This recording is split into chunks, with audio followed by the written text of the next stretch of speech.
What's up guys, Stephen Bogren here from Pro Physique. Today what I want to talk about are some of the stages of success.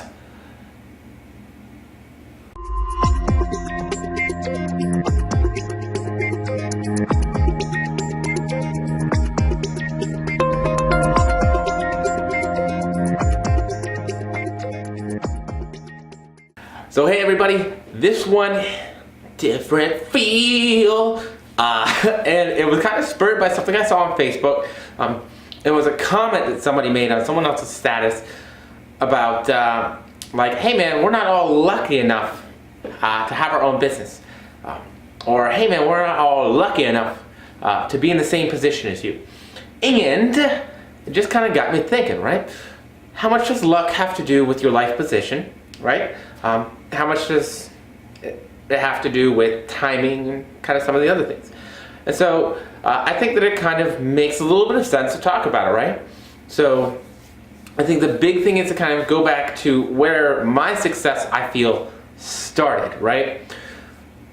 This is going to be a very different feel. So for those of you that don't want it, you can go ahead and just click F off Steve for this one. But I think that my success started a very long time ago, and it really started with the decision that I made to go to college and to get, some sort of education. Yeah, so that's really going to be about 8 or 9 years ago. I wouldn't consider myself successful until probably the last year, maybe 2 years, right? So that's a long fucking process, right? So we're gonna say at least 6 years of building to success. Now, why does that matter? Well, I think it matters for a few reasons. Let's talk about them.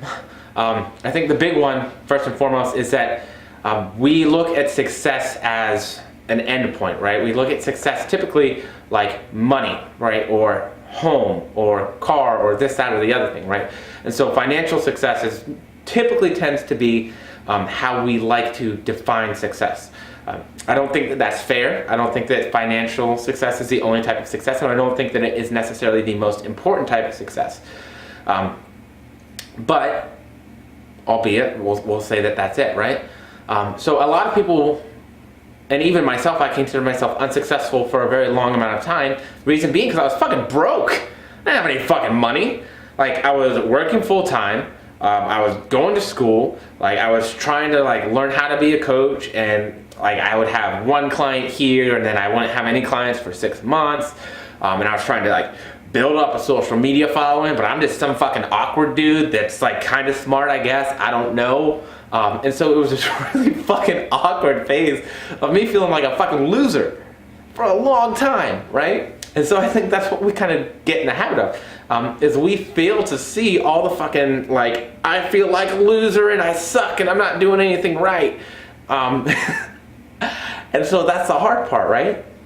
But the truth of the matter is I was increasing my knowledge base. I was becoming an expert in the field, right? I was becoming somebody who was educated enough to be respected for their opinion. And I was putting in work, right? So was I granted a really good opportunity by being here at Pro Physique and by being a part of what Paul's doing? Yeah, fuck yeah, absolutely. But the truth of the matter is that opportunity would never have presented itself without everything else, right? And so what happens, and I think what people fail to realize, is they're looking for an opportunity. They're looking for an opportunity to be handed to them. And that's not what fucking happens, right? The opportunities that matter, they're given to you because of the fact that people see your work ethic and your expertise and your abilities in the field, right? Without any of that, I would not have anything that I have today. So the fact that I was given the opportunity to come on at Pro Physique was because I chose to go to college, was because I worked my ass off while I was at college, because I excelled and was good at what I was doing, because not only did I do all these things for college, but I worked full time. I showed work ethic. I made wise decisions with my money and as a person, right? If you're gonna be partnered with somebody as a business like that, the personal stuff is also important, right? All the stuff that mattered, all the things that I was doing to try and make something happen, those were the foundations of what made the opportunity present itself. So why the fuck does this even matter? So one, it matters for life, right? So life goals, if you're not where you want to be, understand that you working to get there is going to be what it takes for you to fucking get there. Like, it sounds so simple, but for me, it's one of those things like, you can't skip the grind. We don't like to pay attention to the grind, right? We don't like to pay attention to, you know, if you want to be a coach, the fucking 2 clients a year, like trying to build up a reputation for yourself, and the spending money and being in the red on your business because, you know, you wanted to get new camera equipment so that you had better video quality for your blog and your vlogs, right? Or for paying to compete because you want to have something to show if you want to compete, like, and you want to coach competitors, right? For doing those things, right? But that's part of the grind. That's part of what you have to do, because when nobody knows who you are and nobody like knows anything about you, you have to be doing something to give yourself value, right? Now, I think that this more than doubles for competitors, dude. And so I remember I did the same fucking thing. Like, I immediately went to competing, and my first year I was like, fuck yeah. I worked hard, I did my prep, like, I'm gonna do awesome. And you know what happened? I came in last. Yes. And you know what happened at my second show? I tied for last. Yes. Why am I laughing about this? But the truth of the matter is I hadn't put in anywhere near as much work as some of the other people who were on that stage. Like, they'd been lifting for much longer than me. Maybe they had been competing in bodybuilding, right? I did men's physique, I was still new, blah, blah, blah, whatever. So I hadn't been a part of the grind. I hadn't been working long enough. I hadn't put it in. And so I think bodybuilding is very similar in this way to life. And being successful financially and being successful in life, really at anything you do, you haven't been at the grind long enough. So do some people have a better starting place than others? Yes, absolutely. Some people are very genetically gifted, and some people have just been lifting, maybe not competing, active or athletic, whatever it might be, for a much longer period of time. But they've had some sort of aspect of that grind that they've been doing. They have the time invested. It is just like anything else. Practice makes perfect. You cannot expect to be a pro right off the bat. It just doesn't happen. And so I think with bodybuilding, a lot of us have that expectation that we just want to rail it. We want to wreck it. We want to be the best right out of the gates.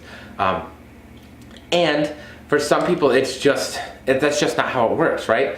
Especially if we have maybe a not quite so realistic outlook on maybe how prep works, or what it's going to entail, and like how hard we're going to have to work in it, right? Because obviously the better we set ourselves up to start a prep, typically and hopefully the less fucking crazy we have to go in that prep.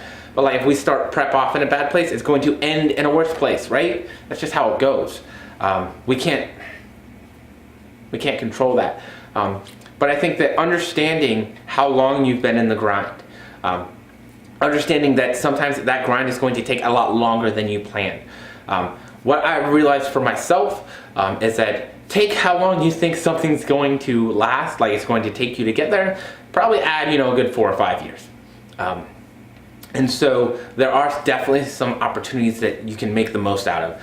And Paul has been a phenomenal example of that for me in my life, because I would still be grinding and I would still be nowhere near where I am today without the platform that he has presented to me. But at the same point, had I been lazy, had I been just dicking around all the time, doing whatever I felt like, this opportunity would never have been present to happen. So I'm going to encourage you guys, if you think that somebody's lucky, they're not lucky. Trust me, there is a ton and a ton and a ton of hard work that, you know, was there before that luck ever happened. So don't be afraid to work hard.